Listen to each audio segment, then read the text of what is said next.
Alright guys, so today we're going to complete our last kind of factoring. We're going to be factoring by grouping. Remember, to complete these three problems, they're just for you to see if you guys know what's going on. Just a little forewarning that number 2 is a tricky one. It's one that is unfactorable, but I do want you guys to know why. If you have any questions, please let me know. Alright, so let's get to factoring by grouping today. So whenever you're factoring by grouping, you can only factor by grouping when you have an expression with 4 terms. So if you look at the one we're trying to factor here, there is 1, 2, 3, 4. There are 4 terms. That means that this expression might be able to be factored by grouping. So let's see what we got to do. So in order to factor by grouping, the first thing that you have to do is make 2 separate binomials. So what I'm trying to say is, see how we have 2 first terms? Concentrate on those first 2 terms, and then also put parentheses on your second two term. So what you're making is pretty much 2 binomials.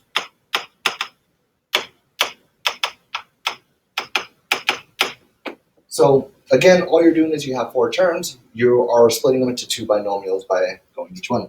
Now, what you're going to do here is you're going to look at each binomial and take the greatest common factor out of each one. So if I look at this first binomial, what is the greatest common factor that I could take out? Well, I can see there that what I could take out is an x squared. If I take out an x squared, I'm left with an x minus 2. So again, that's just taking out the greatest common factor like we've done before. Now let me take a greatest common factor out of my second binomial. Now notice I have a 4 and an 8. So that means I could take out a 4 and I'm left with an x minus 2. So you're almost there. You've done your second step, which is factor your GCF from each binomial. Now, if you look at this, if you're lucky and if this is factorable by grouping, something actually kind of cool happens. If you look at this first term, you look at the second term, what do both of those have in common? And you can see here that they both have an x minus 2.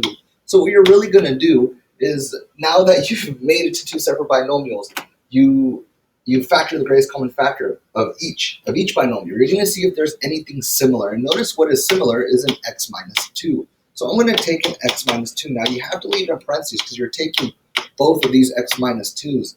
Now what are you left with? Well, these canceled out, or they technically you factored them out. You're left with an x squared plus 4. So you're left with an x squared plus 4. That's in the center. If you were to multiply these out, you would end up with the first term up there. So that's literally all factoring by grouping is.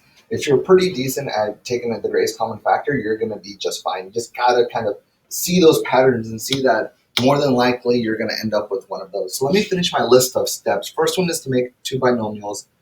Second one is to factor the greatest common factor. And then the third one is factor common binomial. So you notice that there I had the 2 common binomials, and that's how I went.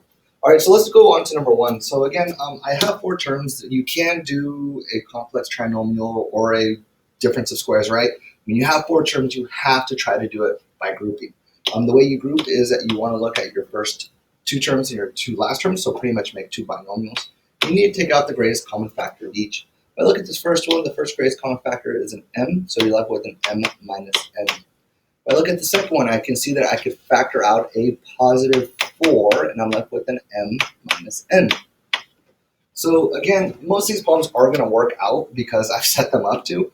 If you ever arrive to a situation where you don't have a common binomial, so notice I look at this term and this term, I have an m minus n that is in common.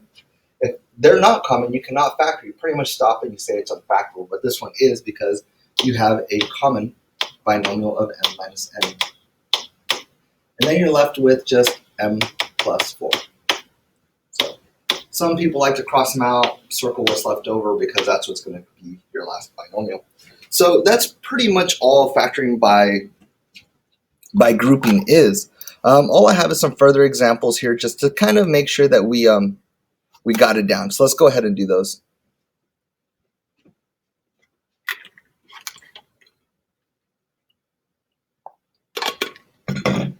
All right, so starting with that first one, I see that there's 4 terms, so I'm automatically go and I'm going to try to think of, okay, I need to factor the greatest common factor. The greatest common factor out of that first binomial that I'm trying to factor is a 3. I'll be left with an x plus 4. Now, if I look at this binomial right over here, I can see the greatest common factor there is a y. But this is where I always kind of try to remind you guys, always have your leading coefficient be positive. So notice that I have a negative xy. So in order to change it, I'm going to change it to a negative. And I'm going to factor a negative y to see what I'm left over with. And I'm left over with a positive x and a positive 4 in my second one. So you can see that it worked out quite nicely. Now let me try to change colors to make sure that you guys kind of see what I am seeing here. So you have this whole expression. This is a term and this is a term. What do they have in common? They have the x plus 4s in common. So I'm going to take out an x plus 4. Don't forget to put it in parentheses because you're taking out that whole group. Now, once these cancel out, what are we left with? You're left with a 3 and a negative y. So it's 3 minus y. If you were to multiply those out, you would end up with the top one there. All right, so we're on a roll. Might as well keep it going. So let me look at the very first one here. What's the greatest common factor I could take out? Well, you notice I'm going to take out a 3x squared. I'd be left with an x minus 4. Let me double check because sometimes when you do these really quick, you tend to go a little faster than you want to make simple mistakes. So I double checked. It does not look like I made any mistakes. I'm going to move on to my second one. So what is the greatest common factor here? It is a positive 2, and I'm left with an x minus 4. Now, it worked out because if I look at those two terms, they have an x minus 4 in common. Excuse me. So I have an x minus 4. Those got factored out, and I'm left with a 3x plus 2. Now notice that technically this would be wrong. You have to have your parentheses because we're talking about groups here. Parentheses tell me that those are groups. Now, all the other examples, you cannot have taken out a greatest common factor to begin with. But these two problems are just examples to show you, hey, take out the greatest common factor first. It's going to make your life so much easier. So looking at this whole quadrilateral, this 4-term polynomial, what is the greatest common factor? You could take out a 3 and you're left with k cubed plus k squared minus 2k minus 2. Now let me double check to make sure I did this right. I believe I did. And now I could go ahead and try to factor further. So notice that you have a 4-term polynomial, so that means you might be able to factor. Let's make these into 2 different binomials. I'm looking at our first one. I notice I could take out a k squared, and I'll be left with a k plus 1. On the left side, I notice I could take out a negative 2. I'm looking at these two, by the way.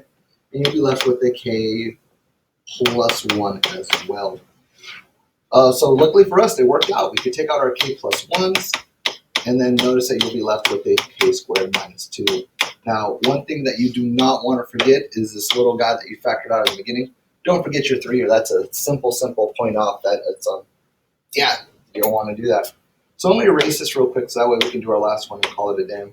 So remember, always try to take out your greatest common factor. Notice in these ones we didn't have one, but in most of them you probably are. So I'm looking at this guy here, and the greatest common factor I can take out, I'm going to write it over here.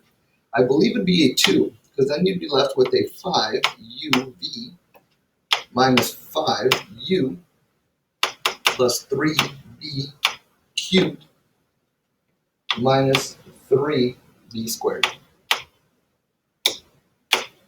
Let me write that a little bit nicer. So double checking again, because again, you do these really quick. It's so simple to make a mistake. I cannot encourage you enough to do the same. Make sure you're checking your work there. And I think I'm pretty set.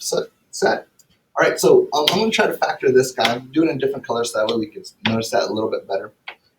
Now it's a 4-term, so that means it might be able to factor out to by grouping. The common factor in my first term has is a 5u. I'd be left with a b minus 1. Looking at this second term, I can notice that I have a positive 3 that I could take out, and also 2 b's. And I'd be left with a b minus 1. There we go.